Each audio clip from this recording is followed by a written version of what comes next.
Maayong gabi sa tanan akong followers, viewers o supporters. Guys, mabuhay. Ako si Alexi Fernandez from Davao City.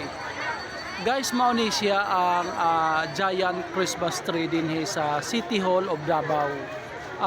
Mismo dito sa Old City Hall Davao.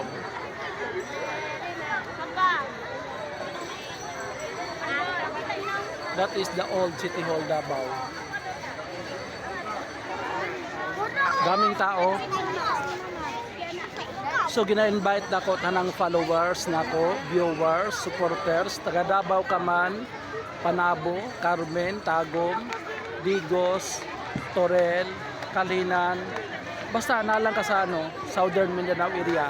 Please try to visit Rizal Park, San Pedro Town Square.